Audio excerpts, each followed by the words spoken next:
This is half cup of sugar, half cup of sugar, quarter cup of melted butter,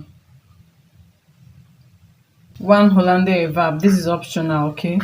I normally use powdered milk, but if you don't even want to use powdered milk, it's okay. If it's for commercial, you can use milk flavor. Nutmeg, which is optional too, you can exempt this one, but I like to add a little. My yeast, Ego yeast is one of the best yeasts.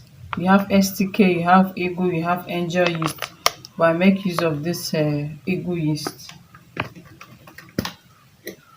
Then of course milk oil. This is special milk flavor. Okay, if you ask around in the market, you can milk oil. Sorry, if you ask around in the market, you will get it. Before we begin, we will have to prove our yeast. I'm going to use this cup to mix the yeast. So in this cup, I'll be adding my sugar. This is half a tablespoon. I'm adding sugar to it. Then lukewarm water, 1 cup. Please make sure the water you test run it with your finger. If it doesn't burn your finger, you know that is okay. So I'm using lukewarm water, 1 cup. Then I'll add my yeast. Half a teaspoon, half a tablespoon. Okay. Add it into the water and mix.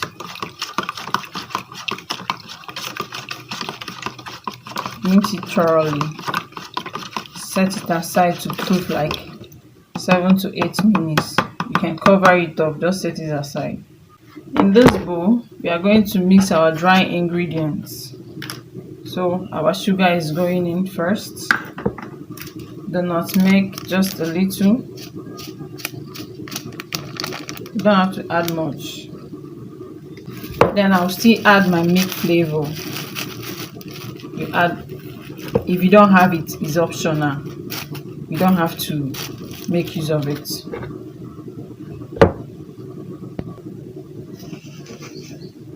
A pinch of salt, just a pinch of salt, a little, see it, a little. Okay, so mix thoroughly. Mix it very well. So right now the yeast mixture is set. I like to do my yeast mixture and place it aside so that I can be able to confirm if my yeast is active or not, because most times we will go and buy yeast without checking the expiry date, and at times you find out that the yeast is no longer active. By the time we add it direct to the flour, you find out that the yeast is no longer active. What will you do at that moment? A yeast mixture to at least confirm the activeness of the yeast. So right now our yeast is done proving. Can you see? It's done. When you see it like this, it is set to use. So I'll just make a little hole at the middle and pour our yeast. Pour to add the wet ingredients. We'll add the yeast.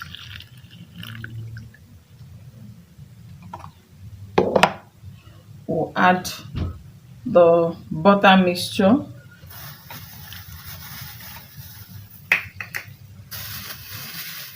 I will add the egg and my milk, of course. In a situation where I mix or combine all this together and I get a soggy dough, what I'll do is to introduce flour. So right now I'm adding a drop of milk oil. You can use other flavors, okay? You can use vanilla flavor. They have cream vanillas. So I'm introducing milk oil. This milk oil is so strong. It's industrial flavor. So I add a little drop of it. Then with my hands, I'll combine all of them together. Mix thoroughly.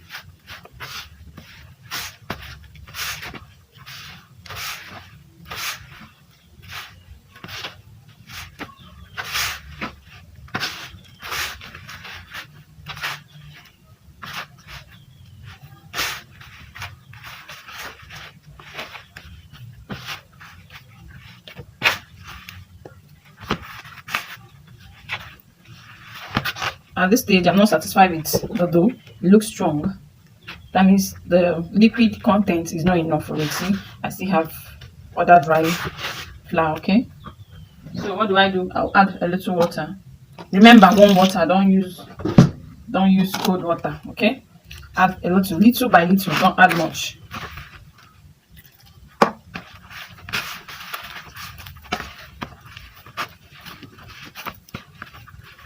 You need. Okay, introducing more water.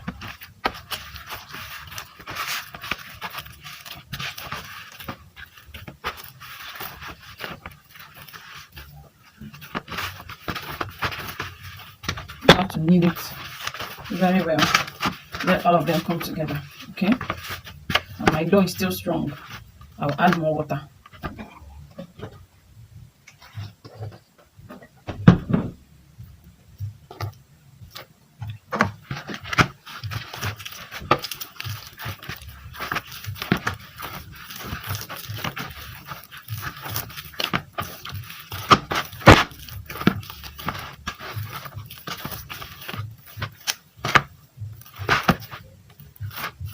You can see the outcome.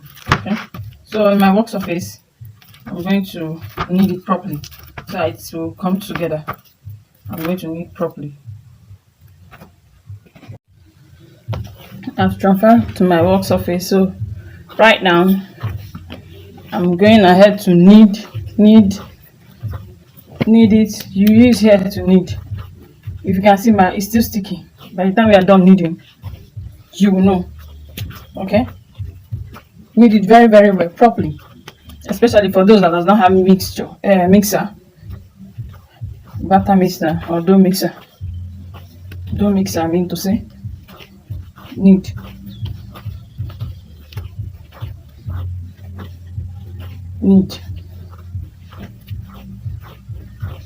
You can see how easy it is from my work surface.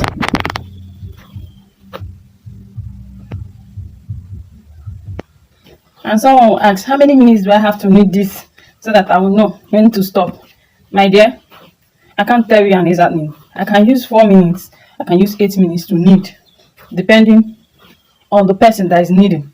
Someone can be soft with this dough, and you don't expect that person to achieve the same time or arrive at the same time. Can you see it now? It's coming out clean. Can you see? See my work surface. Everywhere is clean.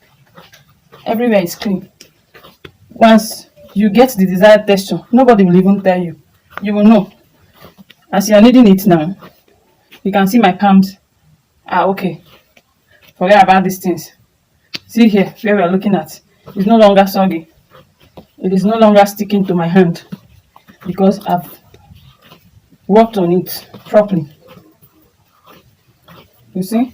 It's just coming out. See how my work surface is so clean. It's coming out.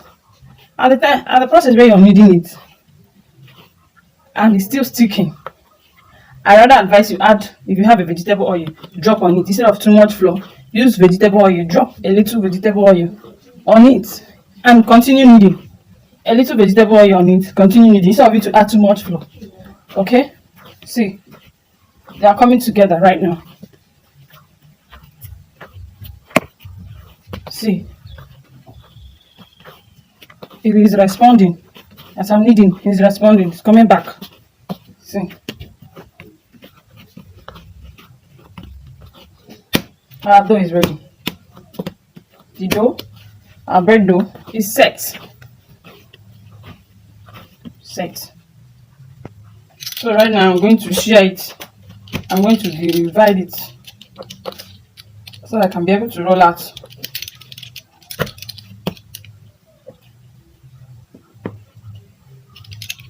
Okay.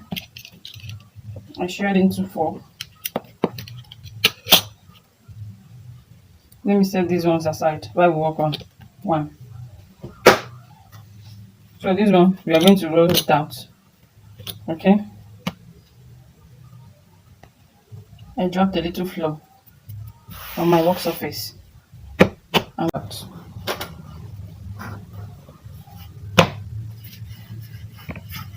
I added a little flour on my work surface. I'm going to roll this out. Okay, just watch how I do it.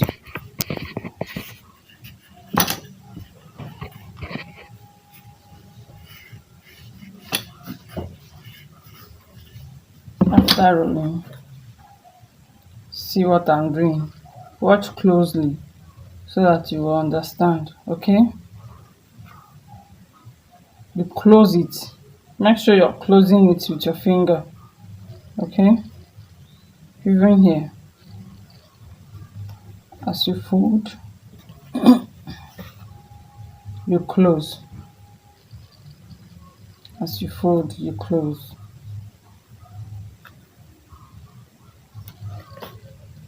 In this case, here is not smooth, so what do? I trim off this place. Fold. Watch me. Pinch it. Just do as if you're pinching it. Okay? Even this side, the sides, pinch properly.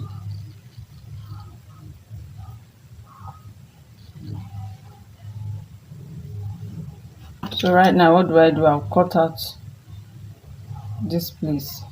I'll remove the excess.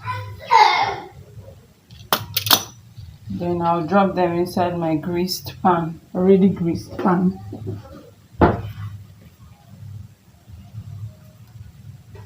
This pan has been greased with margarine and a little bit of flour. So I'll drop it here and repeat the same process with the others. This is the second one. I'm rolling it out. I'm doing the same thing I did with the first. Okay.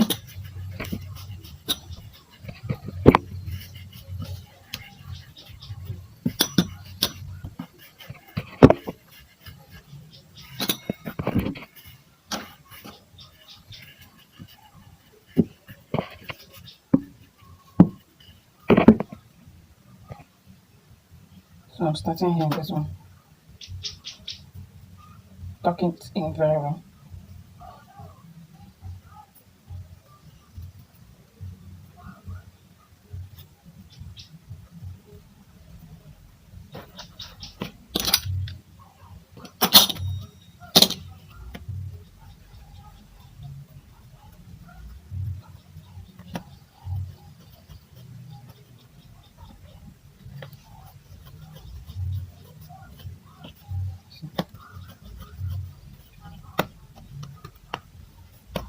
I'll still trim out this place.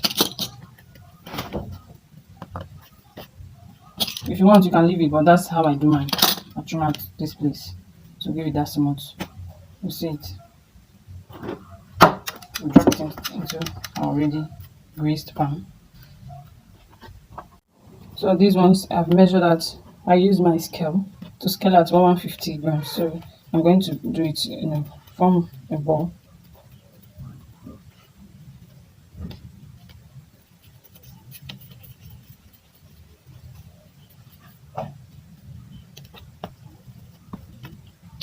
So the way it's looking. So I drop it inside my pan. And repeat the same thing. You can do 80 grams, you can do 50, depends on what you want. Okay, this is for my family consumption, so I'm doing 150. Drop. So what I'll do right now is to cover it up and keep them in one place. Okay, it could be your kitchen counter, it could be inside your oven. Just keep it in one place, allow it to proof for 1 hour. Cover it up with it could be your kitchen towel. If you have a clean film, you use and cover it up very well. Okay, if you have a tray that can cover it, but preferably use either nylon, kitchen towel, cover it up and place it inside your oven or on the kitchen counter or anywhere in your house that is warm. Allow it to proof for at least 1 hour before you bake. This is it after an hour, after we had left it to proof. This is it has proofed perfectly.